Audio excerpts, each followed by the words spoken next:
podcast is part of the Sports Social Podcast Network.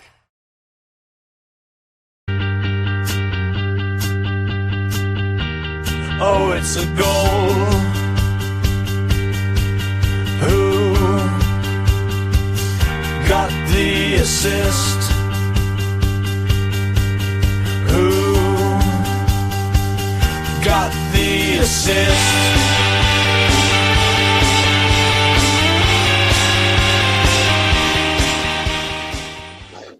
Hello everyone, hope you're doing well. Happy New Year, Gong Hei Fa Choi, or Gong Ji Fa Zhe by the time you listen to this. Chinese New Year, or Lunar New Year, as we should probably call it these days. Hope the year of the snake is blessed for you. And if you were born in 1989 like me, it's your year. Well, I had an interesting week last week, having had a fun day in hospital on Thursday to have a colonoscopy. Luckily, all good, no problems found. But always good to get yourself checked if you feel that there's anything wrong. Sorry to jump on my pulpit this early, but men in particular, assuming you're a man if you listen to this, tend to be rubbish getting checked out. So if you're feeling something is wrong, it did genuinely save my life 10 years ago. So do go and get yourself checked, and if getting stuff caught early is really important. So as long as some listeners will know. So if you're feeling anything strange at all, get down to your GP.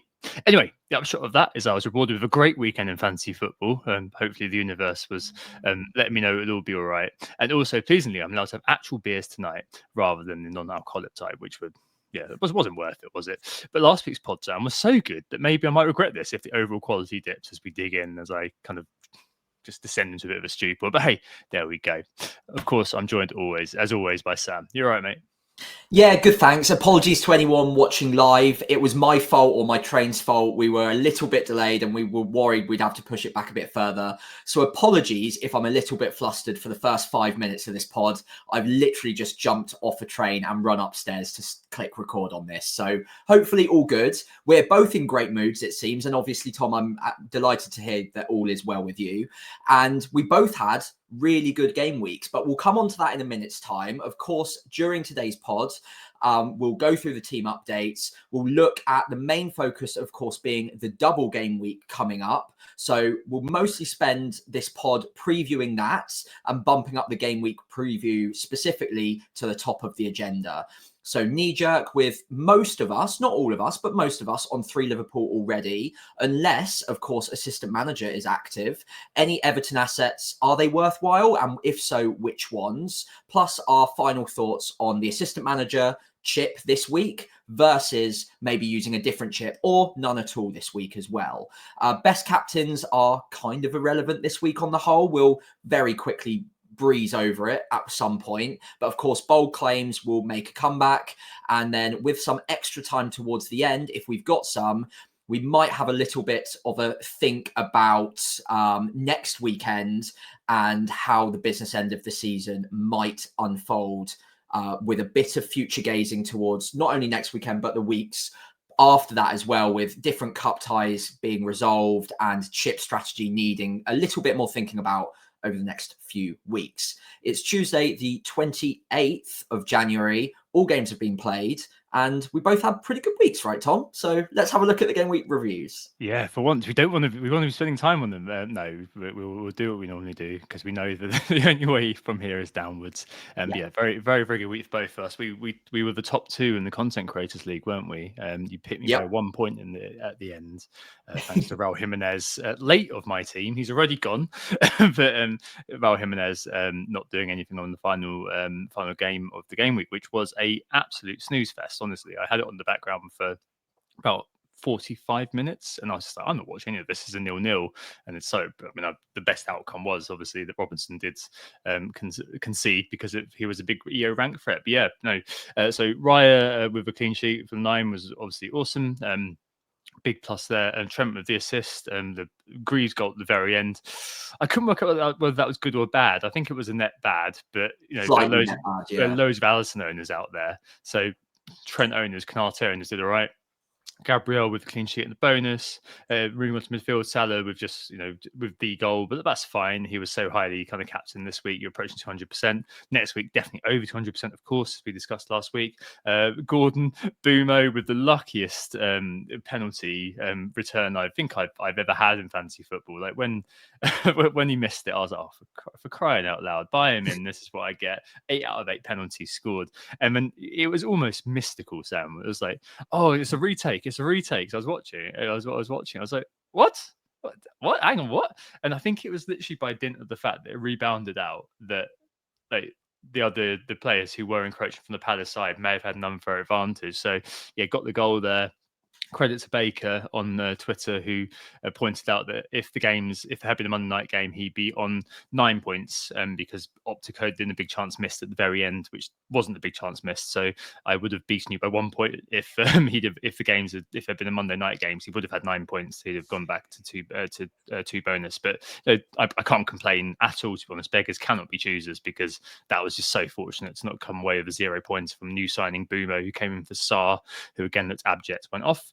Isaac with the 13 pointer, but the week really came down to obviously buying in Cody Gakpo, who came in for Nicholas Jackson early last week, and 2 goals from very close range, but nonetheless they all count.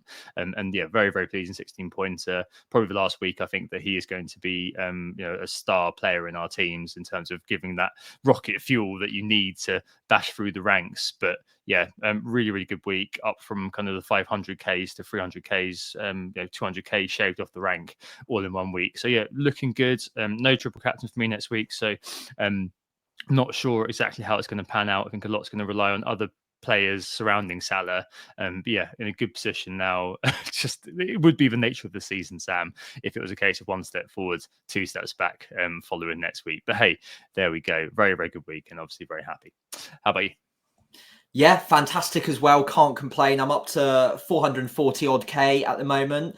1 point more than you, so it was very close. But I had all my players all done by the end of the 5:30 kickoff on Saturday, which was a very weird feeling. I didn't actually notice it until the games kicked off at 3 p.m.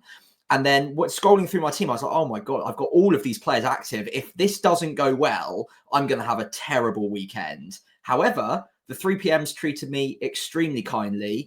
We only had a couple of differences in our side. One was Semenyo versus Mbeumo. Semenyo came away with a last-minute goal for Bournemouth. At 4-0, I was wondering what I needed to do to actually pick up a return from Semenyo. Every single week that I've started him, he's blanked. And every single week I've benched him, he's scored. I started him against Nottingham Forest thinking it's a tough opposition. Let's reverse the logic here, because every week that I bench him against tough opposition, he seems to do something. And finally, I've broken the curse of Semenyo. So I got points from him. He even snuck a bonus point at the end as well. That was fantastic. João Pedro did absolutely nothing. In fact, probably worse than nothing. And he needs to go. But generally, very happy with the team. I won't run through every single member because they're very similar to you this week in particular. But Gakpo, of course, was a massive highlight. The other thing, you were obviously on one end of the Mbeumo goal. I was on the other end thinking, oh, I cannot believe how lucky I've got that he's, of all the penalty takers, to miss a penalty, especially with Dean Henderson in goal, who was decently owned, and he didn't even make the save either. It was just a proper miss. So there were no penalty save points or anything. I could not believe my luck. I thought all of my luck had occurred on 1 week. And of course, encroachment from Gahey, who then cleared the ball. Obviously, you have to retake that because he gained an unfair advantage. Fair enough. I'm not going to complain. 85 points, almost half my rank, not quite. It was 720K going into the week, 440 coming out, and feeling much better. Got 4 free transfers, one of which I've already used going into the double game week. And of course, already triple Liverpool too. So you can start placing some deductions on where that transfer might have gone already. Yes, indeed. We'll definitely come on to that, because we're going to start with basically the game week preview and look into the double game week ahead. I think it'd be remiss of us not to go into that. And I think the game week kind of preview is kind of the usual kind of setup of the knee-jerk best captains, best transfers, and the bold claims. But true to form, I think we're going to hijack the knee jerk again and just use it to discuss double game week ahead, which is the first one of the campaign. We need to acknowledge as well that last week in the knee jerk, we said Clivert was a bit knee jerk. How wrong were we? I mean, obviously, maybe we were knee jerk in saying he was knee jerk, and I'm at least heavily considering purchasing him before long, in a couple of weeks' time in game week 25. But hey, I mean, just to kind of say, the first double game week of the season, and I think what's really worth kind of just bearing in mind about it is the weird structuring that we've got, because there's an FA Cup weekend in between the two games in the double. And Liverpool in particular have got Bournemouth on the 1st of Feb. They play Spurs in the Carabao semi on the 6th, and then Plymouth in the FA Cup on the 9th, before Everton on the 12th. I think they've got a free week, and then they've got Wolves after that, and then I think they've got a free midweek. So there are a few kind of whispers of rotation and things like that, but I think there's probably enough spacing, especially if you kind of look at the FA Cup game and think, who's going to be playing that? To feel probably okay with your Liverpool assets. But I mean, there's still lots of scope to go horribly wrong, for things to go horribly wrong, of course, because there's a little bit of a dip between the two games. But there's nothing really to, I suppose, really worry us too much, is there? No, not personally. I think if the cup game in particular, not the Carabao Cup semi-final, of course, the second game being Plymouth, I think the fact that is against Plymouth, obviously no disrespect to Plymouth, they're a good football side, but they are a league below, and Liverpool will almost certainly field a rotated or heavily rotated side that week. There will be the odd player that would normally start for Liverpool that I'm sure also plays in that game, but we're probably more likely looking at your Van Dijks, your very high X-Mins players that almost will never come out of the side no matter what, unless an injury occurs. We might get a few minutes off the bench for one or two of our assets. If they are desperate, they might bring Salah on for a last-minute winner, but again, against Plymouth, you wouldn't expect them to need to resort to that. It's really that Carabao Cup semi-final, and that is such an important game for FPL as well, because that will indicate who will be blanking, or at least half of who will be blanking come game week 29. So all eyes will be on that game. They are a goal behind, so they'll field their first 11, no question about it. But I think because of the spacing, like you correctly mentioned there, it's 5 days between Bournemouth to the Carabao Cup semi-final. Then they've got the FA Cup game in between. But if you remove that from the calendar, assuming that a lot of our well-known players won't play in that game or get very limited minutes, that's actually another 6-day gap all the way through from the semi-final in the Carabao Cup to Everton on the 12th. Finally, to round off this point, as much as he might want to rotate, if he can wherever possible, they are first in the league. They've got a bit of a buffer to Arsenal, but there is no way on earth they're going to intentionally rotate against either Bournemouth or Everton. They're both away games. Slot will not be underestimating either of those sides, considering the form that they've both been in recently. They will absolutely field their first 11, if at all possible. So for me, it's just about whether players get injured. And I think players like Gakpo, Konate, Van Dijk, Trent, Salah, all of these popular picks, I've got not really much doubt at all that they'll start both of those games as long as they're fit to do so. Absolutely. And I think just kind of building on that, on screen, if you're watching on YouTube, I'll talk through it as well. There's a little bit of data, keeping it light as we just focus squarely on this week. There's no point in doing Moyes versus Dyche data in terms of Everton, because the sample size is far too small. It would be disingenuous to present that. If anyone has presented that out there, I'd take that with a pinch of salt. But basically what I did was I had a quick look at home and away XG and XGC data for this week, just to help set the table, really, Sam. And it kind of shows on the doubling teams, XG home and away. Liverpool are XG away, both their games are away, of course. Unsurprisingly, they're top for XG away, 28.2, which is actually better than their home XG by some margin. And Everton, second bottom for XG at home, 11.7, a bit above Ipswich who are right down the bottom of the table, but better by the likes of Leicester, Wolves, and Southampton at home. So yes, you got to go into that eyes wide open if you bought an Everton attacker. Who might have done such a thing? Anyway, come on to that. And then in terms of the opposition's expected goals conceded, whether away or at home, for Liverpool, Bournemouth are actually 5th best for XGC at home. They're not too far behind fellow surprise package Nottingham Forest in terms of XGC at home. So something to bear in mind. And Everton are mid-table in 11th, underlining that despite the fact they've not been scoring very much this year, they've nonetheless been pretty stout defensively. And for Everton, Leicester's XGC away from home is equal 19th with Southampton away from home. So it's a case of, I guess, the feeble attack meets the defence made of biscuits, where that game with Everton is concerned. It's not, I don't know how that can go any which way, couldn't it? And Liverpool, who they will then face in Merseyside derby, unsurprisingly top for XGC away as well with 10.0 conceded. And I guess, as I said, it just really helps us set the table a bit. And it goes without saying that focusing on one week like this isn't normally to be encouraged, as anything can happen. There's stupid high chance of swings, one kind of data point, lots of variance. But hey, I guess this kind of helps a bit see what both our doubling teams are up to, what they're coming up against this week, with the caveat, of course, that Everton's data is chiefly made up of performance accrued under a departed manager and regime. But yeah, I mean, what are your expectations really for the double game week ahead? Yeah, so expectations from Liverpool, I'll keep it short and sweet. They're a great attack, as you've just described very well. They are going up against two pretty reasonable defences and away from home. So I'm not expecting batterings, but I would expect them to score a couple of goals in each game. And players like Salah, Trent, Gakpo can all definitely benefit from that. So I think they are absolutely fine to be going for. I wouldn't have any worries about that, despite the fact that on paper they're playing two good sides in relatively decent form right now. Obviously, Bournemouth in fantastic form, Everton approaching good form, although it's early days under Moyes. But again, last game at Goodison Park for the Merseyside derby, so that's a big game. They'll be well up for that. So Liverpool-wise, very happy to own a triple up. I don't think many people would massively contest that. It might be enough to put off some people from a triple captain or an assistant manager chip. But I don't think it will put people off of necessarily having those Liverpool assets in the first place. When it comes to Everton, I think that's much more of an interesting debate. Now, Everton under Moyes have looked a bit improved aesthetically and maybe anecdotally, but again, like you say, it's only a couple of game weeks worth of data, and there are those of us out there that are looking at Ndai's data, for instance, in the last couple of game weeks. Not to say he's a terrible pick, by the way, but looking at his data just based on the last couple of weeks and thinking, oh, that's an uptick.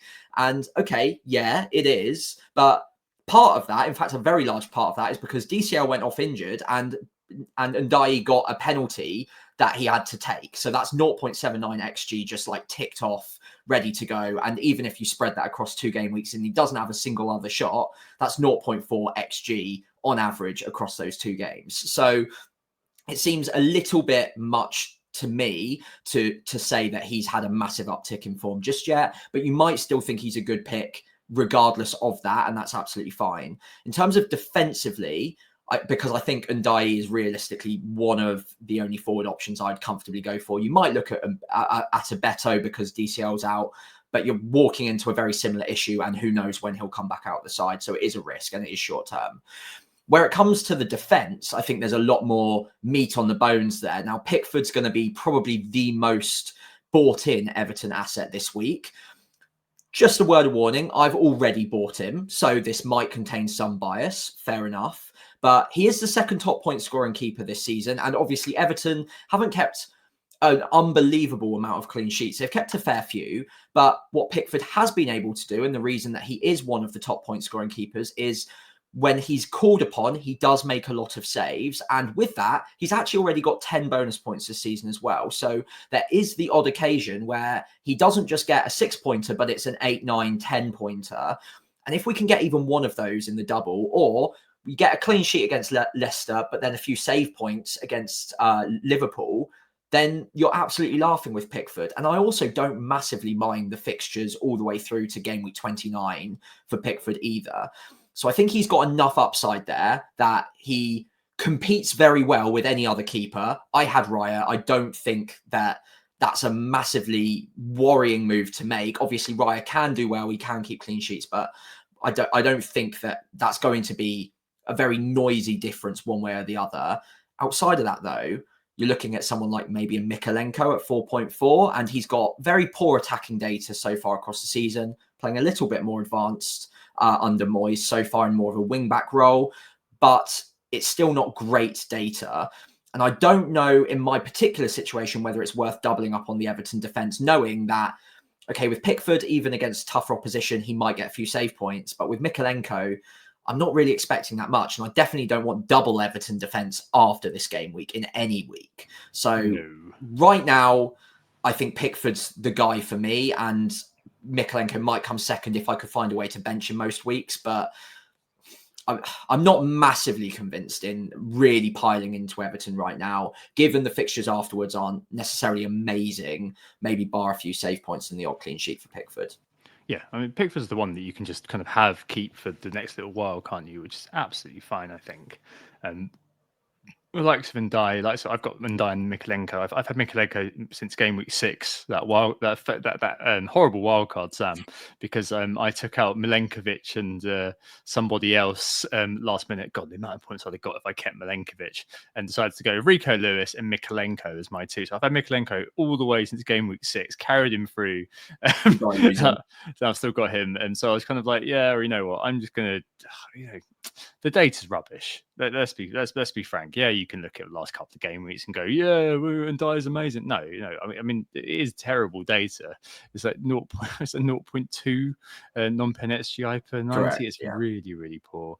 Effectively, you're buying a lottery ticket or two, and it's up to you how you want to kind of go about that. And in terms of selling a goalkeeper, absolutely fine. Dan just said in the chat, double Everton defense is madness, right? Asking for a friend. I mean, you're buying a lottery ticket effectively. And I do think the Leicester game is probably the best in the double game week. Well, but it is the best in double game week from an FPL perspective, probably.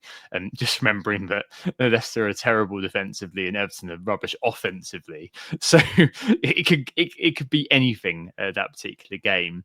And honestly, they're a team where you could get away with all different manifestations of how you think about it. You can get away with avoiding them entirely and thinking they're a massive trap. You can get away with just having one of them. You can get away with having two of them. And if you do want to go, as was my initial plan before Bournemouth just have made themselves unavoidable, as we'll talk about in a little minute, you can probably just about justify, because it's a double, going in for all three. But you're really sweating, aren't you, if you don't get anything from that Leicester game? You're basically putting all your chips on that Leicester game going your way. I did see something that the last few Merseyside derbies have been goalless, so that's something to obviously bear in mind. But yeah, I mean, it really is kind of shooting for the moon a little bit in that regard, and but that's fine. Sometimes you do want to kind of buy a lottery ticket. Pickford, it's worth noting, will be really highly owned. As you've mentioned, loads of transfer for him, as we'll get onto in a minute.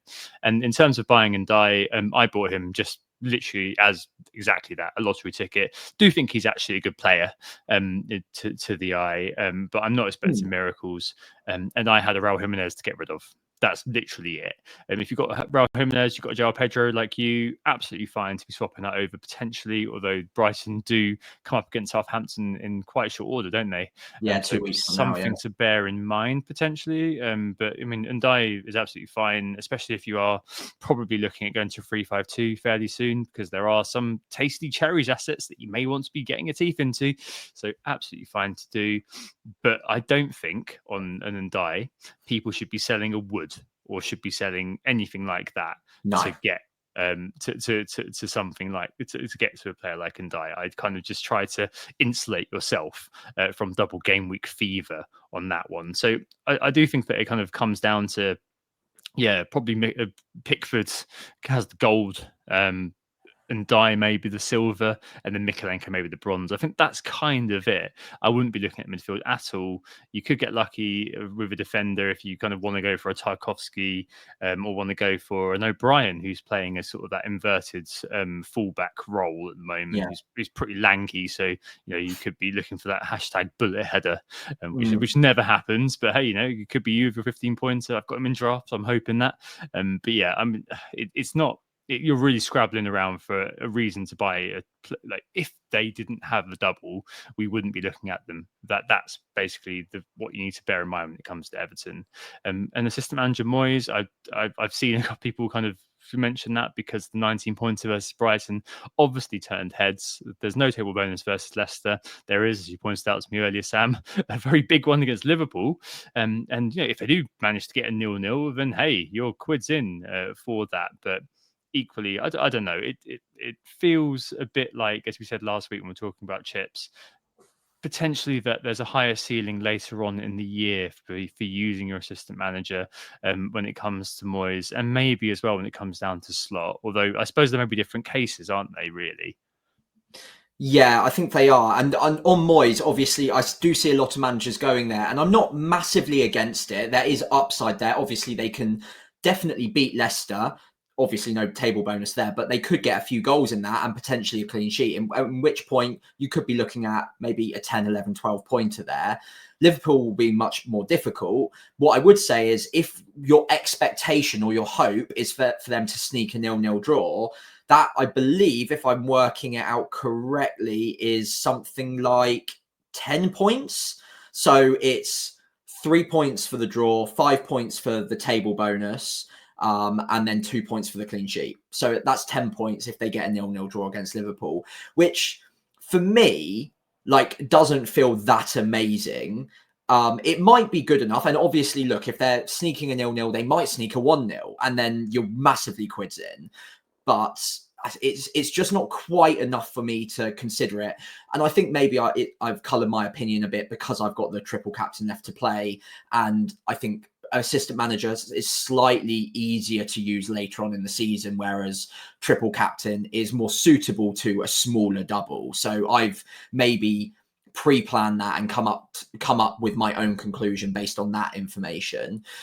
With Slot, again, the upside's potentially there with both games, but like I mentioned at the start of this section, I don't see either of them as bankers. I don't think they're massively easy games. And although I think I'd expect Liverpool to probably win both, it would not be crazy for them to come away with 2 draws. And I wouldn't be shocked if Bournemouth put up a really strong fight. We've seen how good they are against teams that play out from the back. They press them high, they go man for man, and they will be formidable, especially at the Vitality. And then Everton, like I said, it's their final Merseyside derby at Goodison Park. They're going to be right up for it. And David Moyes, of all managers, knows exactly how important that game is. So I don't think either are bankers. And that would be enough to probably put me off of going assistant manager, which for me, anyway, is the most powerful chip and it has the most upside. Whereas a triple captain, I don't even need Liverpool to win the games. I just need Salah to get a goal or an attacking return in both. And I think that's perfectly reasonable. And even if it both is in a 1-1 draw, then I'm still looking at a 20-pointer. So it's, or an 18-pointer. It's not that bad. So that's the way I'm leaning at the moment on assistant manager. I don't think it's quite there for me to attack with this double game week, but I've seen managers going for it, very good managers, and you could easily get something big from it. I just don't personally see it. I mean, I was having a chat with a few online just on the chips, friend of the pod, Kenny, for example, and he was just kind of saying, well, it just feels logical to drop the CC here by kind of process elimination rather than being particularly excited about the fixtures. And Greg asked, are there any other times and places to use triple captain? Let's just take kind of the logical thing first, just to reiterate what we were talking about last week, in case people have missed that one. I mean, just due to the way that everything is structured going forward in terms of doubles that are coming in 33 and 37, the feeling is that really this is the only triple captain within a double that you can drop where you get the fabled 2 bites of the cherry. It doesn't mean, of course, in kind of speaking to Greg's question, that these are not, there are better fixtures kind of out there on a single game week basis if there's something that you're feeling. So, for example, Palmer in 27, Salah in 28 both have Southampton. Dango or Kluivert or Semenyo in 25 indeed have Southampton, and Haaland in 36 too, if we are just going to be basically beating on the Saints, which I don't think is actually probably the worst idea really with a triple captain. I also did that with my triple captain and got a princely 18 points for it. So hey, stranger things have happened. But I suppose in answer to Greg's question, it would be a single game week that you really fancy, depending on your chip situation. If you spat through your other chips, then maybe you would be holding a triple captain from those doubles coming up. But I mean, really here, Sam, it is a process of elimination, which means that, we know and we appreciate and we accept that these aren't the best fixtures for Liverpool. It's not the best double we've ever seen in our lives, but it just feels by kind of, this is where it goes logically, right? Yeah, for me it is. And the big reason is because we've got those other chips left to attack, and especially with my triple captain as well in my situation, there are only 2 other double game weeks that are potentially on the agenda, barring any sort of massive storms that get other games postponed. That being 33 and 36. Now, 36 will be dependent on who makes it far enough in the FA Cup. 33 is a little bit more scripted in terms of who could potentially go there. 1 or 2 games postponed from 34 might come forward a week, but we generally can get a sense for who might be doubling there. What we do know, though, is only one extra fixture has been added to Game Week 24, and that's the only one that can be added now. Obviously, it's too late to add any more.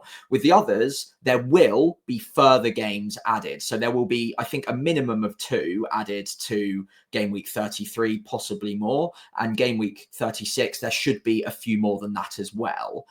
With that in mind, it's much easier to play a bench boost in a week where several teams are doubling, because you've got the opportunity of building a side that not only has doublers in your starting 11. So in this week, your maximum is 6. So of course you're going to be starting all of them, and all of your bench will be filled with single game week players. Whereas later on in the season, there is at least the opportunity to fill out much more of your side with double game week players. And even if you have 1 or 2 single game week players left, they tend to be the players that you're really confident on that week. You're really high upside, like a Salah, who might not be a double game weeker, but has a great single, or someone like a Clivert, maybe, who I don't know who he might have that week, but he might have a good fixture. You might want to hold on to them for that week. So that week lends itself more to a bench boost or an assistant manager chip. The reason I like assistant manager later on is also for that reason, that it gives me options on who I might want to use it on at that point. In this one, I've got very limited. It has to be Moyes or Slot, really, if I want to attack a double. I don't love either. Whereas later on in the season, it could be one of 8 teams potentially, some of which will have table bonus, some of which will just be very good sides with good fixtures. And I can cherry pick who I think will make the best option for me at that time. And also, as we mentioned last week, assistant manager later on, there'll be teams on the beach. There will be teams towards the bottom of the league fighting for their lives, really motivated, perhaps coming into a decent patch of form. We've seen it in years go by with like a Sunderland, for instance, getting on a bit of a charge towards the end of the season, picking up points against sides you wouldn't expect normally. And therefore, table bonus is very much on the cards around then. So again, I want to use that later on by process of elimination, bench boost and assistant manager. I want to use on the bigger doubles, as explained, and triple captain slots in quite nicely this week. There you go. Yep, indeed. So that's kind of Everton and the chips. I suppose I think we've assumed that most people have 3 Liverpool in place with the carrot of the Ipswich game that's just gone. Unless you're assistant managing Slot, we've both kind of discussed again why maybe that isn't really on the table for us, but can completely understand why people might want to do that, especially if you're kind of covering triple captaincies and tightly fought mini league or something like that. I completely understand that. So I suppose we should quickly kind of voice over where we are with trip 3 Liverpool. So we've both got Salah, Trent, and Gakpo. I think that would probably be the 3 that we'd nominate. I know there's some Alisson ownership out there, and Van Dijk and Konate. So we'll discuss those very quickly. So yeah, I suppose Salah's obviously the nailed on one. Trent, I mean that we can leave the debate to one side whether he's actually worth what he costs and all this sort of thing. Absolutely on fire though versus Ipswich. I mean, he, admittedly, yes, quality of opposition, etc., but could have had a mega haul, couldn't he? Like, it hit the post. I think he had another one where he was very close. It was, some of the balls that he was putting in was just like, well, why is no one scoring this? I mean, it was not far away from Leicester, his performance versus Leicester on Boxing Day all those years ago. Tough games, to come, of course, from the double, but probably he's the one to go with as kind of pick number 2. And then, we've both gone with Gakpo, as we mentioned a little while ago. Wouldn't be buying into kind of rotation fears. I suspect he'll play all of the kind of Bournemouth, Spurs in the Carabao, miss Plymouth, Everton and Wolves, and then have a rest in the 3 midweek they got after that. And so I think those would probably be the 3, but a lot of it this year is so situational depending on what you've got where. So if you're happy with your front 3, say you've got, I don't know, Woods, Isaac, and you've got another third striker, or you're in a Wissa, maybe you wouldn't want to be moving in a Konate. Sorry, moving in a Gakpo. So maybe that would make you look at maybe a double defence, a Konate or Van Dijk at the back. Konate, I believe, is still managing his knee, and Alisson as well was the FPL review darling. I don't know, man. I just feel like I want some attack in a double. It's just so much more fun, isn't it? You're buying a lottery ticket, but I feel like Trent, Salah and Gakpo is putting the fun setting up to, I don't know if you put up to 10, but it is FPL after all. But putting the fun setting up to 8 if you're going with those three. But there's definitely a case really to look at those. I mean, who would be your preference if you were kind of scrabbling around, money no object, looking at an Alisson, a Van Dijk, or a Konate? Where would you go? Yeah, so first off, I think I'm very happy with my triple up. That's the one that I would prefer to have right now. Gakpo, Salah, Trent, same as you. If I had to rule myself out of a Gakpo for whatever reason, say I'm happy with my forward three as I am, then I would probably rule out Alisson at this point. I don't really want to go there, because even if you did go there and you had a playing keeper like a Fabianski going into game week 24, Fabianski's now a risk for starts after what we saw in game week 23. And there's a pretty decent chance, having not already played that second semi-final leg against Spurs, that Liverpool might turn it around and therefore blank in game week 29. And the last thing I want to lock myself into is needing a goalkeeper transfer in game week 29 if I chose not to free hit. So I think that kind of ruled out Alisson for me a little bit, knowing that risk is there. And in my situation, it was easier because I've got Valdemarsson. He's not going to be a starting keeper. If you've got Fabianski until this week, I think you would have had hope that he continues to start. He won't blank in game week 29 no matter what. And therefore, Alisson's not a problem and you can go there a little bit more safely. Now that that's happened, I think unless you've got like a Dean Henderson or something, then by the way, he might blank in game week 29 as well. So watch out. But after that, I think Konate is now the standout pick in terms of budget. I think he's cheap enough versus a Van Dijk that you go for him over Van Dijk now. The attacking underlying data is very similar, actually very slightly better for Konate, but it's much of a muchness. Don't get fooled over the 0.02 benefit of XG. It's the same.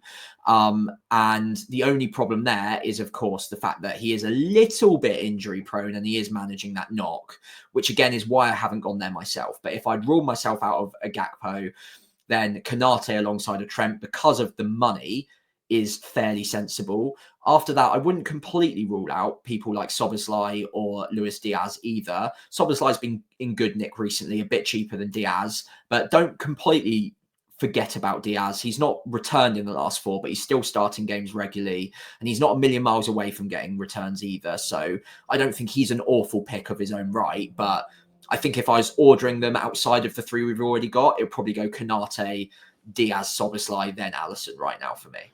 Yeah, Szoboszlai, however you want to pronounce it, and Luis Diaz are literally neck and neck in terms of the underlying data per 90. And if it is Szoboszlai for some reason, if that's what you can afford, then I'd go back to my buying a ticket in the lottery kind of thing. Curtis Jones, we don't know what his status is, but seems like he's out for a little while. And sometimes these things work out by accident rather than design with a player. So if you are in a situation where, for whatever reason, that's your third Liverpool, that's the only one you can get to, you're happy with your front three, you're in a 3-5-2 or whatever, but you've got somebody you want to move on, maybe you kind of want to bin a Gordon for one week earlier, then chain that on to a Bournemouth midfielder, then hey, I think we're okay with it. Certainly does seem to be kind of taking chances on himself, Szoboszlai, like he used to at Leipzig, more this year than he was kind of in previous years, than last year when he kind of did drop off a little bit towards the end of the season. So yeah, I mean, overall, I think we've kind of touched on this a little bit. How do we feel about this double in general? Is it worth chucking all our putting all our chips on it? Chips as in poker chips, having 6 doublers, or is it one that's actually a bit more uncertain as we scratch the surface? I kind of think it's fine. It's also always exciting to have a double, especially because they are now a rare commodity, as they should be, with how the FA Cup is now structured. In previous years, of course, we had double frenzy pretty much all the time and non-stop doubles all the time. But now, it's always good to have them because it's a real novelty that you can get excited by. And I think that's absolutely fine. But obviously, I wouldn't be throwing the baby out the bathwater to try to get a full complement of this one, especially as looking ahead, you probably want to be able, if you don't own any, to pivot to teams like Bournemouth and Brentford, who have a lot of good fixtures in a very, very short order. Not so much from a value perspective, because a lot of these players are probably cheaper, Boomo aside, so easy to get to, but more from a free transfer flexibility one. I think that's really important at the moment, because after this week, we're going to want to pivot. If you don't have an abundance of Bournemouth and Brentford players already, to probably wanting to get those players in, which is why I've recanted from, as I said last week. I'm probably looking at getting the 6 doublers for this one. I think I'm probably going to be absolutely fine with 5. And if I didn't have Raul, if I had somebody else that I was happier to kind of keep, if I had a Wood or something up front, I'd be going in with just Mikalenko from Everton, and I'd be okay with that, because there's probably better benefits on offer later on, if opportunity costs and all that. Does that kind of sum up how you think about this double?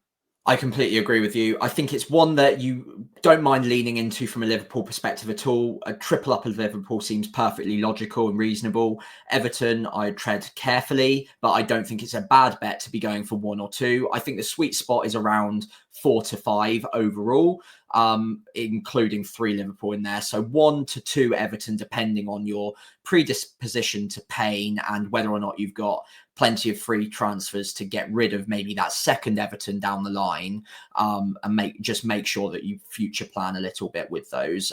If you can bench that second Everton asset, or even third, then fair enough. But I would prefer maybe just dip my toe in the Everton waters a little bit. I'll probably just go for Pickford at this point and look to attack elsewhere with the good fixtures and those free transfers later on, or even actually this week in certain cases as well for single game week players.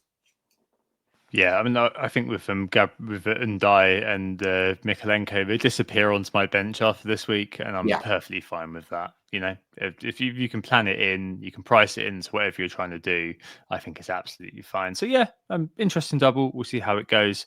And tangentially linked to this, best captain for this week, it's Salah. Right, moving on. But I mean, it really is. As we said last week, it is going to be a defensive captain for non-triple captainers. And I suppose you can take solace in the fact that most people aren't really getting kind of a triple captain in a classic sense, because it is a player that most people are going to have captains. They're kind of getting a bit more of the base score than they would otherwise. But yeah, it's still kind of going to be a fairly, I don't know. I think you said last week you probably expects like a 250s, 260, something like that in terms of effective ownership. So you're still going to have like a fairly substantial Salah against you. Just the copium is that you're still going to get the majority of those points, and also the copium is that those fixtures aren't necessarily the best ones in the world for Liverpool. If you're really, really chasing Sam, are there any extenuating circumstances that could lead you to a Gakpo or even a Trent? I know Senor Sam is potentially looking at Trent because he loves the guy. I mean, I don't know. I don't know where you'd have to be or what situation you'd have to be in to maybe get to that conclusion. I think Gakpo's a no for me, because everything Gakpo offers, Salah does with benefits. And Gakpo himself has actually, I think this is mainly variance, but it's playing on my mind a tad, especially if you were looking to captain him ahead of Salah, whose away data is amazing, by the way, in fact, better than at home. Gakpo's only returned 1 goal away from home in the Premier League so far this season, which I think is just a bit of variance. I wouldn't worry too much about it, but it's enough to maybe just throw that question out there, and then maybe just summarizes the fact that he's nowhere near as potent as Salah is. So I wouldn't expect him to consistently be outscoring him. And I wouldn't be going there as a captaincy candidate this week. Trent, I'd be maybe a little bit more interested in, because I do see both of those games being pretty cagey. Bournemouth could obviously score a couple. They've been pretty good at breaking teams down. But Liverpool have been hard to beat at the back and hard to get past, generally speaking. So it wouldn't be crazy to suggest that they could keep one, if not two, clean sheets across the double. And then all Trent really needs to do is get one attack and return, if you're lucky, two. And then he could easily compete with Salah on that logic. However, that is a number of different factors that need to go in his favour to beat Salah. And even then, Salah might still just score 3 or 4 and therefore completely throw that to the side. So for me, it's Salah, no question about it. Trent, I think if you're really chasing and you're bullish on him, then it's not the craziest thing in the world, but I personally wouldn't go there. Yeah, unless you've got 66 likes on social media like Sam has, which did the old give me 66 likes, the number of Trent's back, and I will triple captain him. He's achieved that, so he's now got to follow through. But yeah, if you're not in that situation, I think just this maybe isn't the week to stand out from the crowd too much. So yeah, that's the double game week, and best transfer. Other than that, definitely worth discussing, because it's already starting to kind of take shape a little bit in terms of the underlying transfers in and out. So Gakpo, unsurprisingly, the man that people are looking to bring in after 16-pointer. Always very good to be on the on the train in the front carriage when people are kind of getting in at the back. 16 points lighter. But yeah, 600,000 transfers in for Gakpo. Second, Mr. Cliver, who's definitely Cliverted even more attention than did last time. After yes, another double-digit haul, 13 points against Nottingham Forest, and over 500 transfers in for him. And third, and Die. So Ragaboli live FPL did say the other day that he was expected to rise. This is why I moved on Sunday night. He's been expected to rise last couple of nights, but it's not quite happened. Maybe some sort of messing around with the algo and all this sort of nonsense. Probably will eventually. We've spoken about the fact that he's just still kind of a lottery ticket. You can't be expecting too much on pens. Pickford brought in by 150,000 people, and Trent 150,000 people buying him too.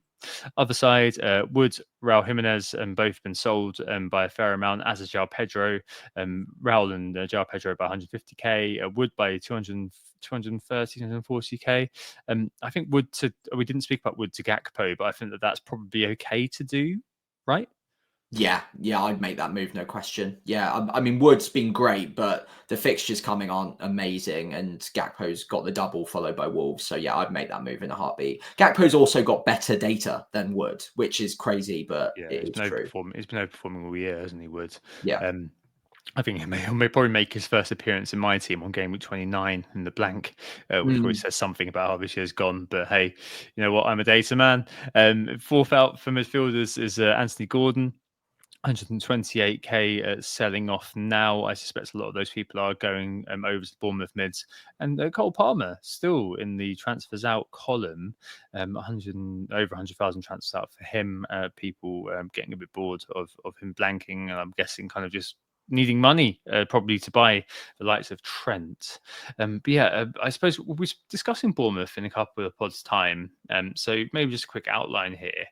But yeah, I think that they're obviously the next hot thing in FPL. You've got Semenyo. The next 3 fixtures for them, I've also got Liverpool kind of straight away, but the next 3 fixtures for them are incredibly juicy. It's very well, in fact, they got good fixtures pretty much all the way through to kind of game week 33-ish. Next 3 though, Southampton, Wolves, and then kind of stuttering Brighton. Given how they're doing, it's a team that really should be considered very heavily in how you're planning. And as I said, that's kind of led me to slightly veer off the course I was on and think, oh, you know what? Actually, I probably want 3 transfers available for next week, so I'm very much intending to roll over another one. Just the main headline for me is Dango Ouattara, 0.75 non-pen XGI per 90, and he's over 1,000 minutes now, so that's probably robust enough to actually report that. And he's 7th overall for non-pen XGI per 90, which is absolutely wild. This is a player, the sort of guy that you love on Football Manager, Sam, because he can play in every position. Like, he's played everywhere on the pitch, I'm sure that I saw Iraola say, but he seems to be flourishing in this role. I don't know whether it's the system, whether it's just kind of him showing what he can do. Evan Nielsen maybe back for game 29. 4.9, game week 30, but 5.0, that's so hard to turn down. And I'm personally looking at buying Dango and Cliver, I think, next week. So I don't have to choose between the two. And maybe also looking at buying Kirkers on top for a -4 and just tripling up on Bournemouth for a little while. And so, yeah, as such as my excitement for them, obviously, by giving it an extra week, seeing how they do against Liverpool. But I'm too long in the tooth, Sam. I've done this too many times, to not kind of sit there thinking, I don't know how long they can keep this up. With the fixtures beget form, as we've said for many, many years, and it just kind of feels like, it's getting close to the time to bring them in. We'll discuss them a bit more soon, but I mean, I'm sure you're probably looking at different options to maybe also add to Semenyo, right? Yeah, I am. I'm probably not quite as bullish as you. I don't think I'm quite there yet on tripling up. I do like them a lot. But I'm not worried, but I think they are a team very designed and suited to make life uncomfortable for the bigger sides. And I do just wonder what they're going to look like against some of the weaker opponents that don't go out to attack them. And I still think they'll be great, and they'll definitely be great value for money at their price points. But I don't think I'd go as far as tripling up just yet, unless my team structure really suited it. I've got Semenyo, absolutely happy with him. I think if I was ordering right now and I didn't have any of them, Cliver would probably come out on top for me personally. The penalties, the fact that he's getting better minutes with those injuries, and he's made use of those better minutes too. So it's not just the fact that the injuries have occurred and therefore he's getting the 90 minutes a game. He's also been fantastic in those 90 minutes. So he'll probably maintain that spot and play the 80, 90 minutes most matches, given the form he's been. Altara, I'm a little bit less convinced on. The data looks great. I don't think he's a natural centre forward. And when we've seen that in the past, sometimes it just takes a few weeks for teams to figure a striker or a player playing out of position like that out. And when they do, it becomes a lot harder for them to score goals. Now, again, I'm not saying that he's a bad pick. He's fantastic value for money. But he will probably be the first one of that forward line to get subbed or to get benched when some of these players come back from injury. Evanilson is obviously the direct opponent in terms of, or competition in terms of that centre forward role. But if a Tavernier comes back in, for instance, then that could completely throw it all out of whack as well. And maybe Altara comes off the bench for Cliver at some point instead. And it just doesn't fill me with massive confidence on him just yet. If he keeps getting hat-tricks, then obviously it will become a Clivert thing where he will just keep playing and getting great minutes, because why wouldn't you? I'm quite bullish on Kirkes. I think that's a great option, and I think they will keep plenty of clean sheets in the upcoming run. Happy enough with Semenyo. If I was picking right now, I'd slightly go Clivert, but I think if you've got Semenyo like I do already, he's been brilliant. The data's good. The volume of shots is high, and he's fantastic in terms of the expected minutes. They're all going to haul against Southampton. I can tell you that for free. So get one or two of them and you're going to be laughing for the next few game weeks. Not this week, though.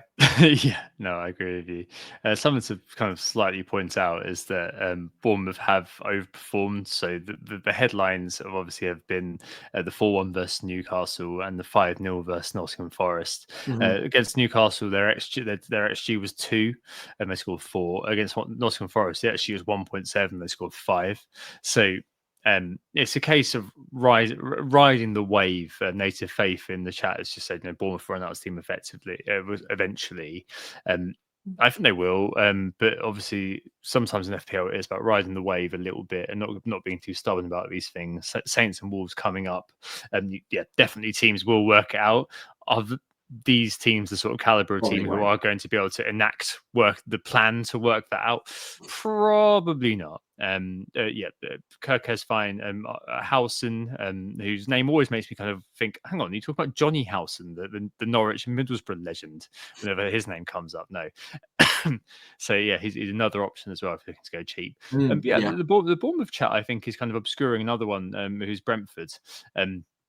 So I'm obviously very happy with Bumo, but another one who may be in mind coming up is Visser. Visser is actually 10th for non-pen XGI per 90 this year, whereas Bumo he's actually just inside the top 50. He's 49th from 0.43, which is obviously not bad at all. But nonetheless, I had lunch with a friend of the pod, FPL Fran, today. Coincidentally, we found out that we work in adjacent buildings, and he was saying that Bumo is actually strongly contingent on those moments and making good decisions, and obviously having the pens. So, yeah, quite a lot. Kind of those two teams, the bees and the cherries, both probably coming onto radars very soon. I think in terms of best transfers in this week, probably wouldn't be prioritizing them if you're, if you've got 0.0 and you want to buy a player before a price change, so you want to get rid of an Ahmad or your fifth midfielder, you've got just enough money, you're worried about price changes, you're going to bench them anyway. That's fine. I wouldn't be too worried about actually playing them against Liverpool, given the form they're in, to be fair. But the likes of Bumo, the likes of Wissa, Dr. Tottenham, Sam, certainly got to be in consideration, right? You've got a João Pedro sitting there. You're not thinking about Wissa? I'm almost certain to buy him this week. I'm 99% of the way there. I love him. I think he's absolutely class. Brentford farm big chances as well. Everything they do, even Thomas Frank has come out on Monday Night Football talking about the way that they create big chances, and that even the way they position their forwards and their body position is all designed around making sure they keep getting those big chances for those centre forwards. And Wissa, as you mentioned, the data's great. The price point's fantastic as well. And I've got a João Pedro who is absolutely stinking up my side. And I've also got the money in the bank to do it for one move now because I've sold Raya for Pickford. So that was the plan going into this game week. I'm waiting on that move just on the off chance that there's an injury or something like that. But barring that, he's coming in for João Pedro, almost no question about it. The minutes are great, the data's great, the fixtures are great, and like you said, Dr. Tottenham will see you now. And I think especially for Brentford, of all teams, they are so well suited to playing that Spurs game right into their own hands. And if they can get 3 or 4 big chances against Spurs, I back them to score 3 or 4 goals. So Wissa I love, and actually I'm pretty bullish on potentially getting both of them, and Burmo and Wissa, this game week for Gordon and João Pedro respectively, and avoiding getting any other Everton players altogether, just having Pickford, using 3 of my free transfers, 2 of which on single game week players to go hard on Brentford, because I really, really like this fixture. And then after this week, I'm going to love owning them as well. So what do you think of that? Is that too much? Yeah, Dan in the chat actually said I'm tempted because it's Spurs for Bumo, but he's not sure he can sell Gordon before a home game. That's the thing, yeah. I'm leaving Gordon this week, but then he's a very, very convenient kind of patsy for selling on, because this is the last good game for Newcastle. Let's be fair. I was looking at Lewis Hall, for example, over the next few weeks, which is why I'm looking at buying Kirkes, because over the next, I'm 25 Man City away, 26 Nottingham Forest at home, 27 Liverpool away. I'm not playing him in any of those games, which is why I'm looking at buying Kirkes, because my defence needs a refresh. Forest at home, that's a good week. I know, but then Kirkes would be playing Brighton away. I don't know. But yeah, it's one of those, isn't it, where I'd be probably almost definitely, in fact, given Spurs' current predicament, very, very, very, very much behind your idea there, Sam, to be honest. Yeah. I think getting in on that early is absolutely fine with me. Fulham did look, defensively they're fairly solid. It's going up front, it's going forward where they look a tiny bit toothless right now. But defensively, I think that they have been fairly solid this year, and they're 4th from bottom for XGC over the course of the season. And I know you've got the St James's Park effect, and I completely kind of appreciate that. But something like that, getting that in early, all of those points are just so sexy, aren't they, to get on the board, especially against Spurs. So, yep, I'll be absolutely fine with that. And the following fixtures for Brentford, which is why I got Bumo in last week while I had the opportunity, are just very good attacking wise. So away at West Ham, away at Leicester, and at home to Everton. And Everton, obviously, a stout defence. And then at home to Villa after that, whose defence has, again, been a little bit dodgy. And I think they're very almost ironclad to be playing in 29. That is against Bournemouth.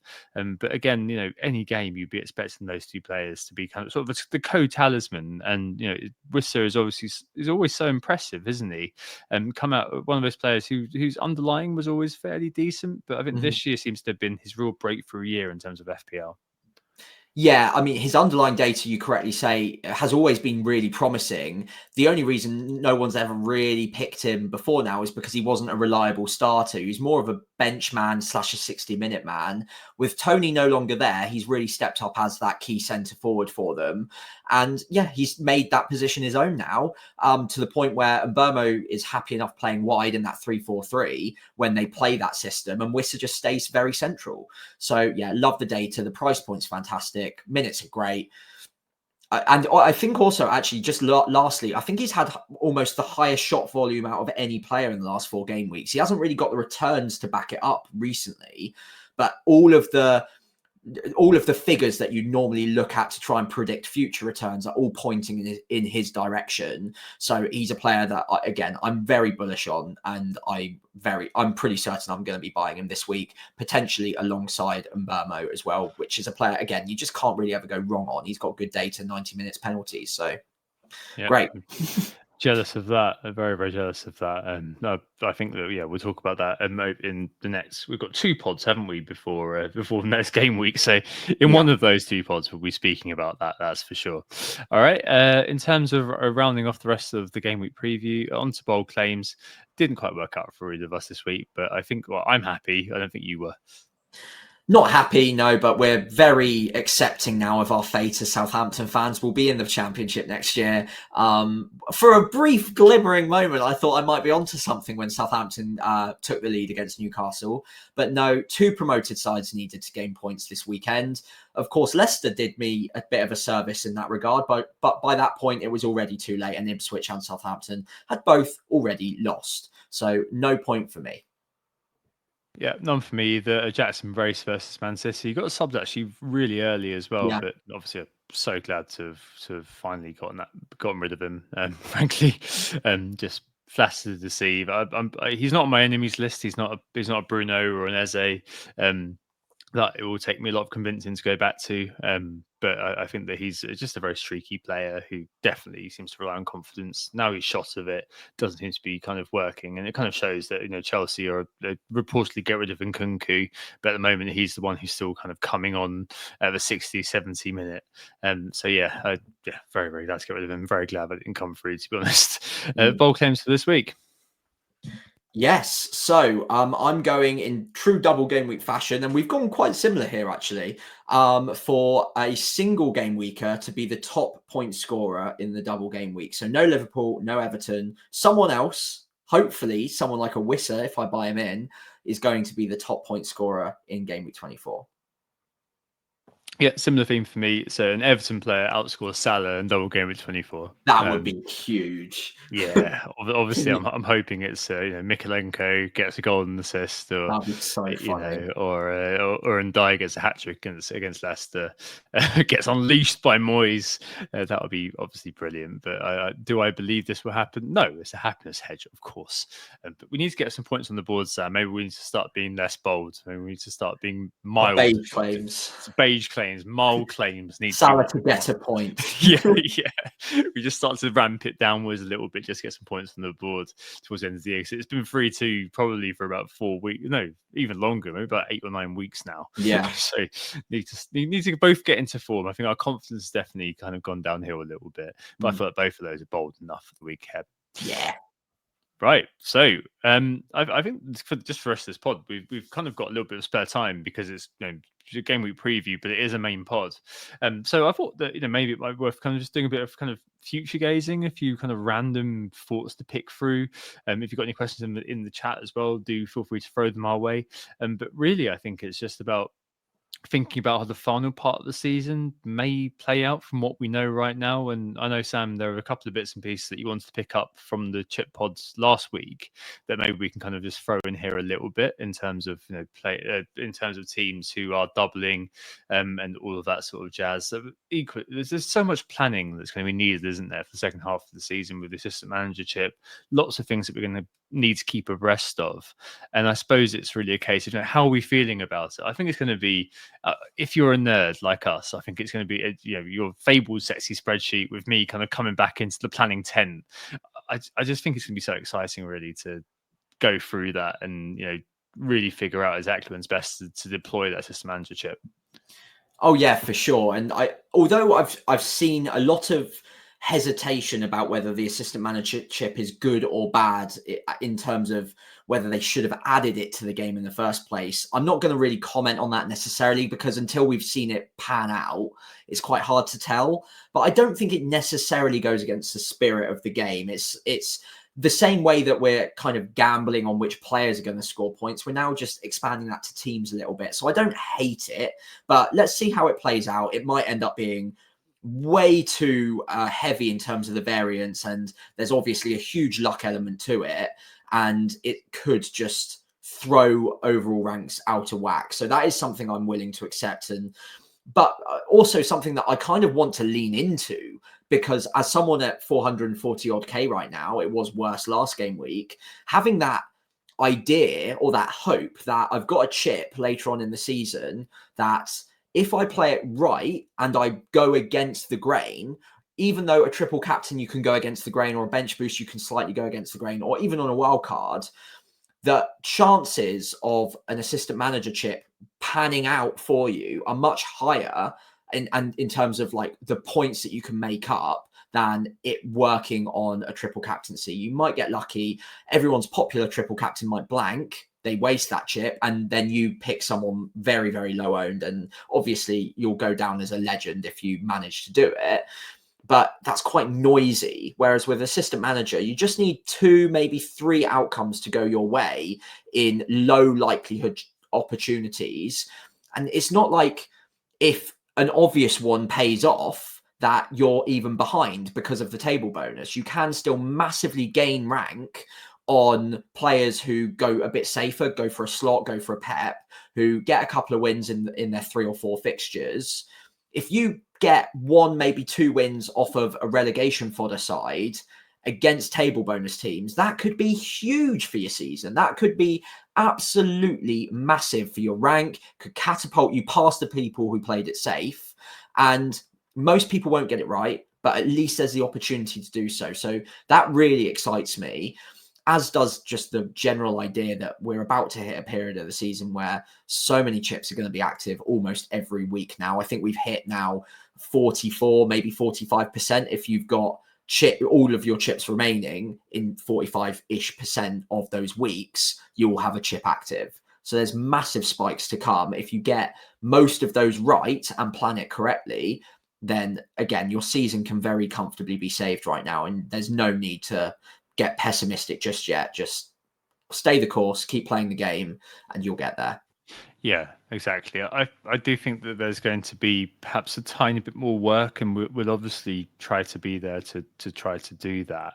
But there is going to be a little bit more work in kind of just keeping an eye on the Premier League table and just making sure that when you do hit the AM button, that the manager you're going with is still kind of eligible for table bonus. So we spoke about Spurs potentially being one of those teams who could be a really, really good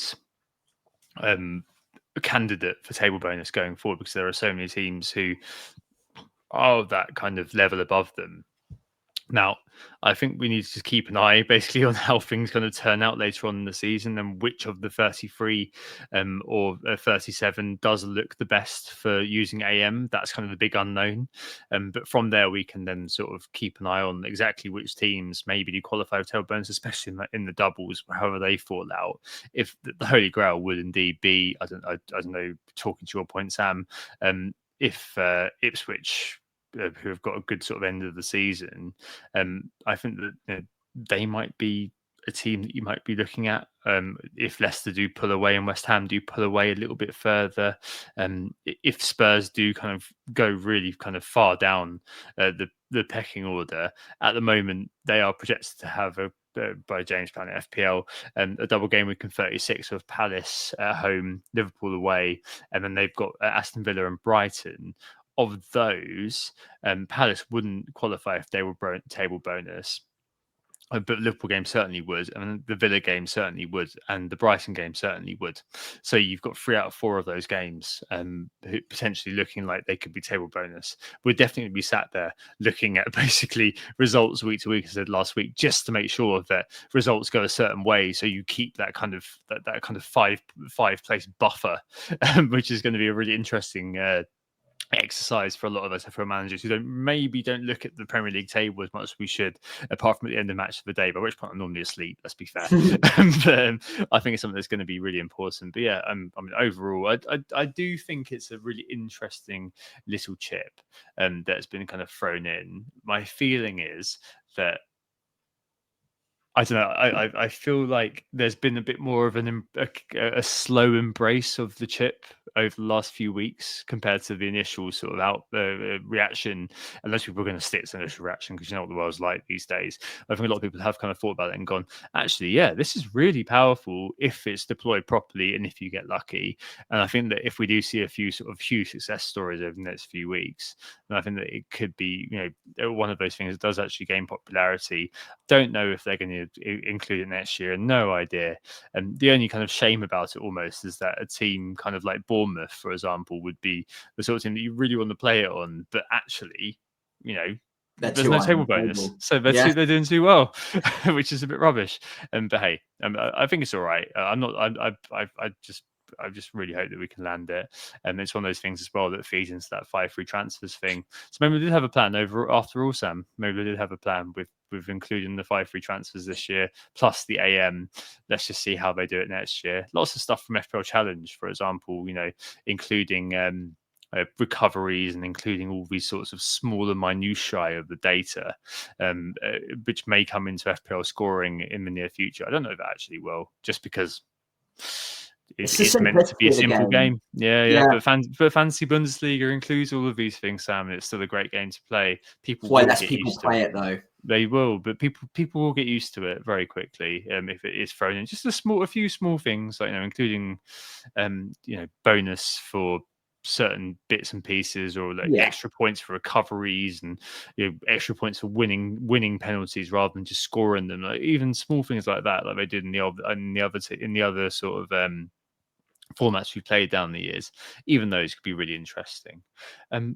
Another one which I think kind of came to mind for me, and Senior Sam in the chat said that he thought Marmouche might be really interesting going forward. I do think kind of the elephant in the room really at the moment in our FPL teams is just the lack of City generally. I think by game week 29 there'll be thoughts of how to do it, and I've got a few kind of tentative plans to maybe kind of get Foden in, but probably not get Haaland. Dan in the chat said he was looking to just kind of roll through 29 and kind of play the free hit in 34, which is likely to be kind of a slightly bigger blank. But I think City, if they do come back into the meta, into the template, as it were, I think they're going to be a real headache. Because at the moment, it's almost like it's just quite idyllic at the moment, because it's actually quite straightforward, and we're not really too worried about money a lot of the time. There's no place where we're kind of making huge compromises, and it's quite good because we can just forget City exists. But I don't think it'll be very long before we're suddenly in a situation where like, oh crap, we need to really think about these guys again.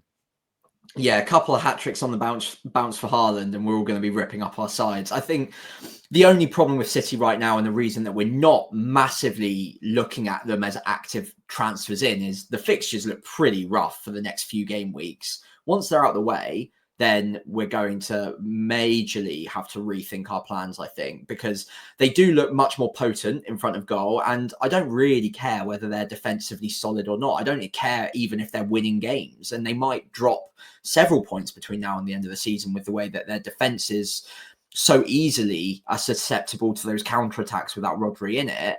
But that doesn't stop Haaland from scoring. It doesn't stop Foden from doing well. It doesn't stop Kevin De Bruyne or Marmoush doing well. So these are options that are going to come back into our thinking pretty quickly. Obviously, Foden owners over the last few game weeks have lived that experience and enjoyed some huge hauls that they'll remember for seasons to come because no one owned him.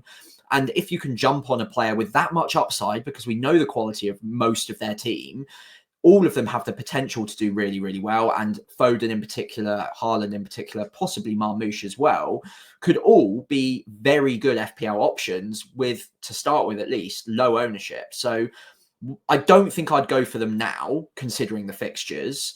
And I think there are just too many other good options at much cheaper price points than Foden or Haaland. But later on down the line, there will be some budgetary issues in our sides, knowing that Haaland will be coming in for quite a few. Some will try and avoid the temptation. It will be difficult though. And Foden probably more popular because he's a little bit more graspable as an FPL asset. At under 10 million, you don't have to rip apart your entire side. It might just be upgrading a 7.5 and downgrading a Trent, for instance, or a third or second striker, and you might be able to get there. So they will be interesting again.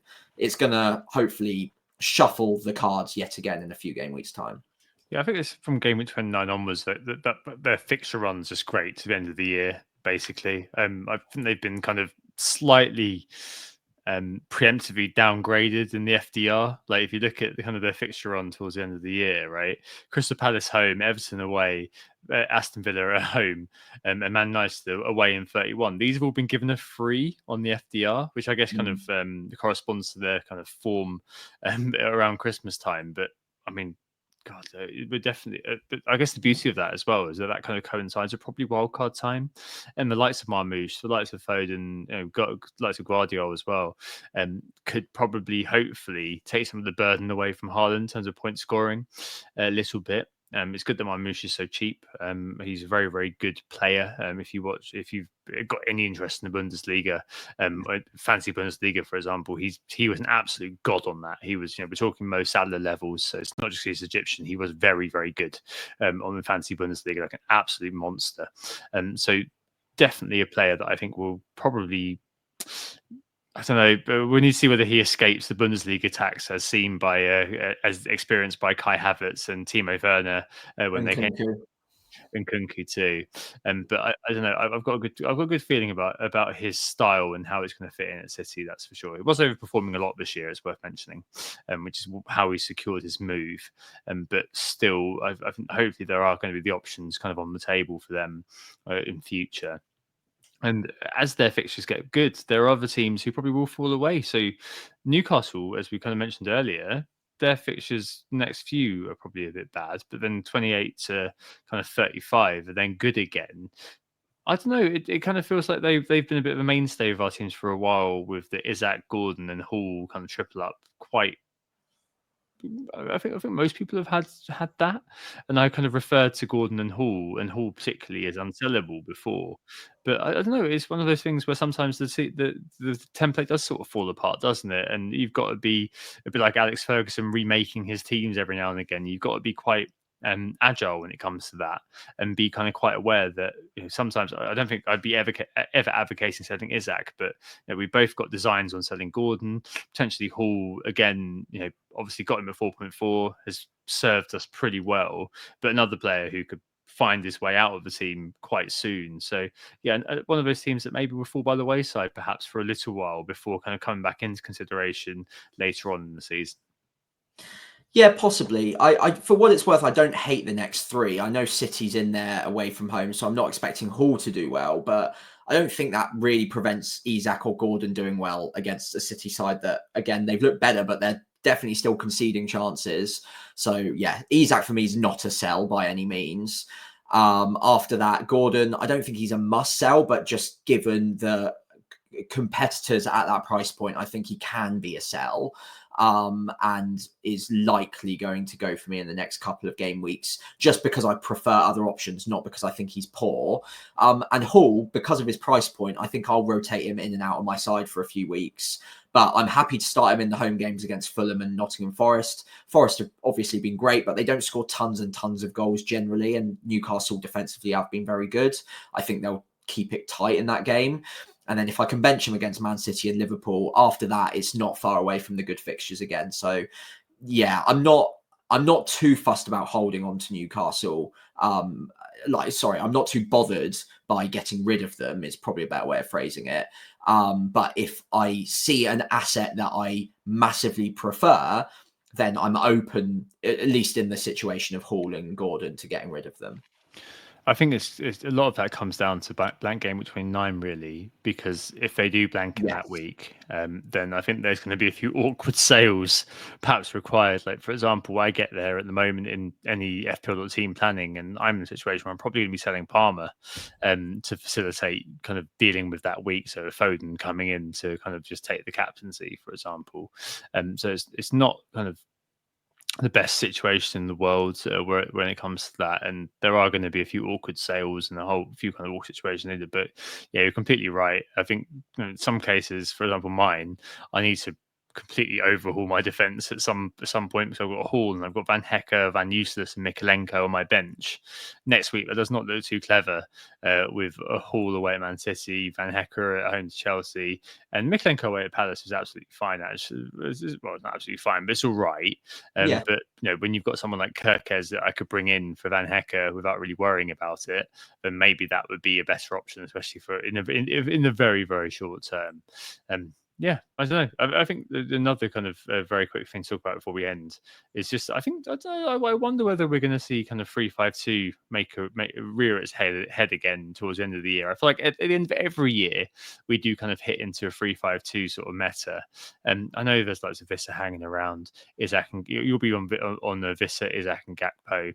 I've got Ndai, and so I think that kind of gives me an opportunity, I guess, to get those kind of cheap midfielders at Bournemouth, like I've mentioned. So maybe that kind of is in with a shout again, maybe towards the end of the year.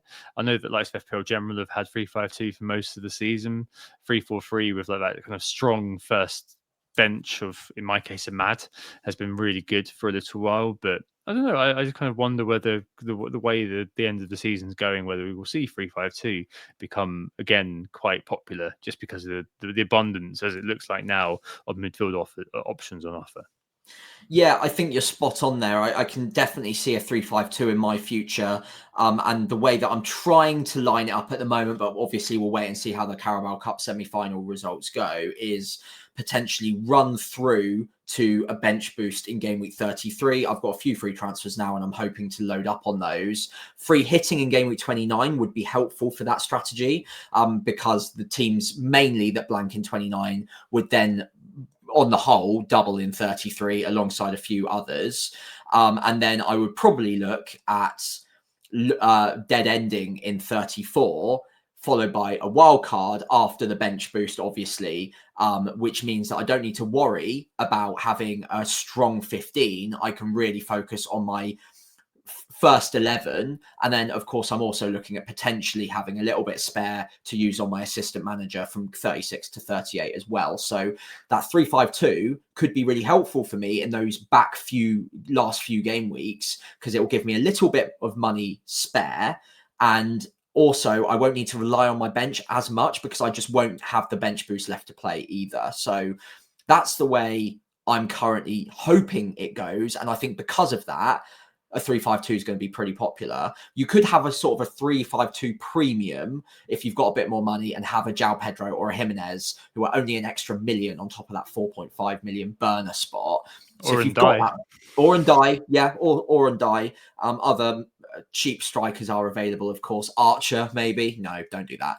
All of those options, Delap, actually, thinking it out loud, or Vardy, all of them could be a 3-5-2 premium possibly plan where you have a slightly better third striker that you can lean on if you really want to, but ideally you don't that often.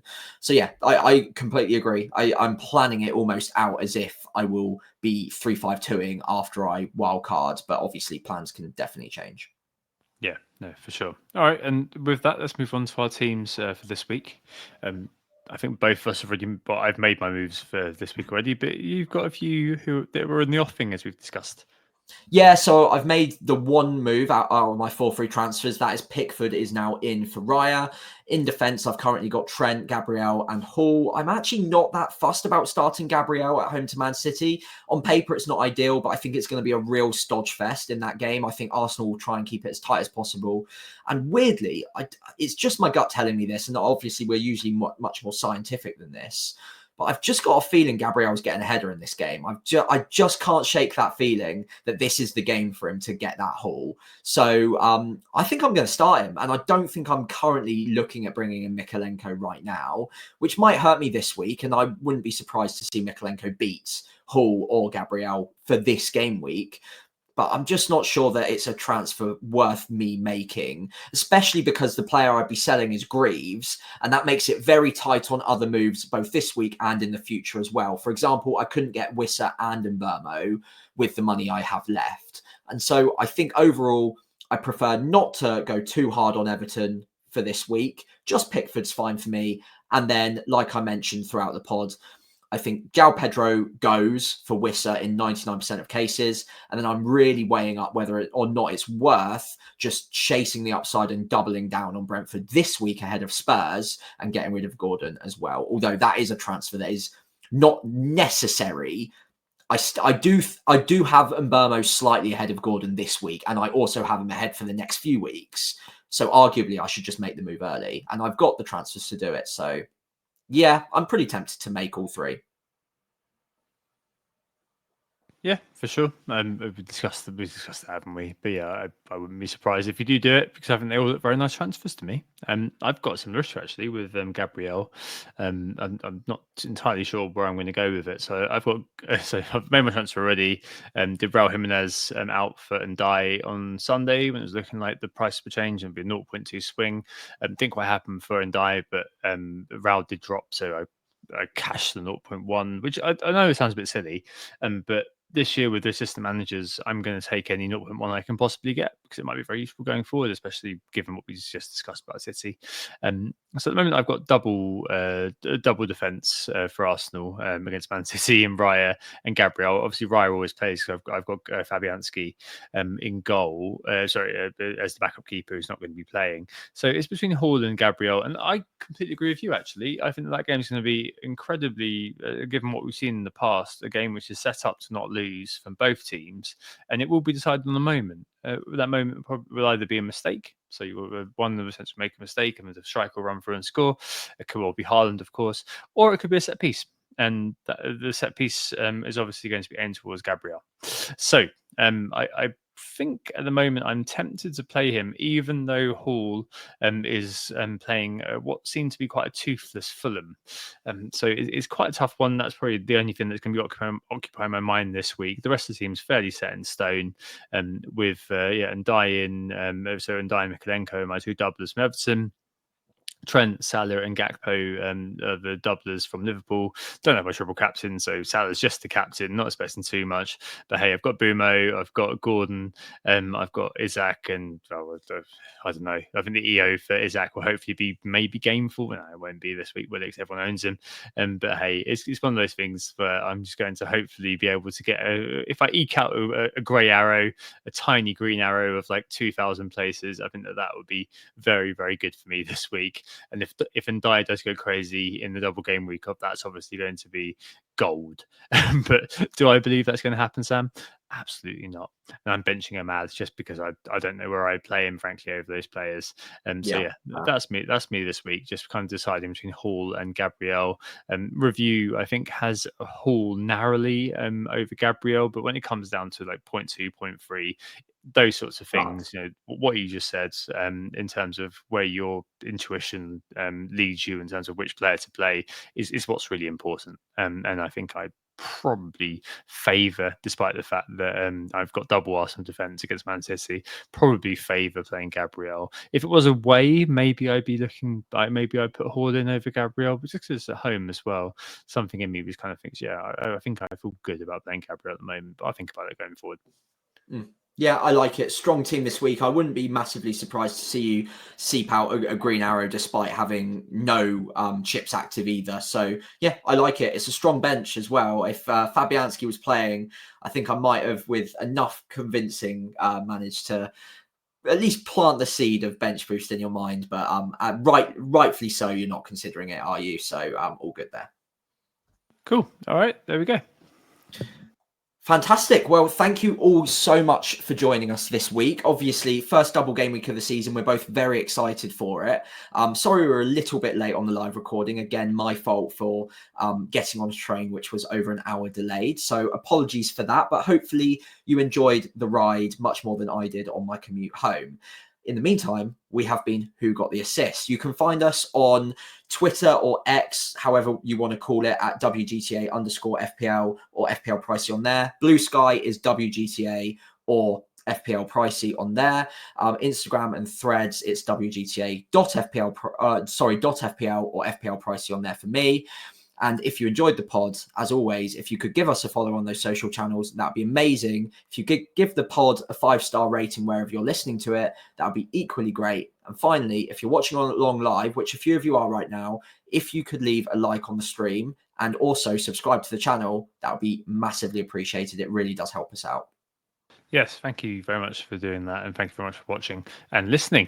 A quick shout for FPL Meets, retweeted and posted across socials. Saturday the 8th of March for the first Bear in Waterloo, London, from 12:30 onwards. All televised games on TV. Forest City at midday, Brentford Villa at 5:30, and a late game of Wolves Everton, but we'll all be sloshed by then anyway, so who cares. Should be a great occasion. Definitely come along if you're new to it and you're coming alone or whatever. Please don't hesitate to give me a shout and I'll come and meet you and get you introduced to people, etc., etc. Always an awesome occasion. You meet new friends and who knows, maybe even your future podcast partner, right, Sam? Yeah, thanks for listening. We'll be back on Sunday night, just because I'm off on holiday next week. I'm off to see Mr. Tumble. Really. And then we'll be back Tuesday the week after. Have a great week and we'll speak to you next weekend. Oh, it's a goal. Who got the assist? Who got the assist?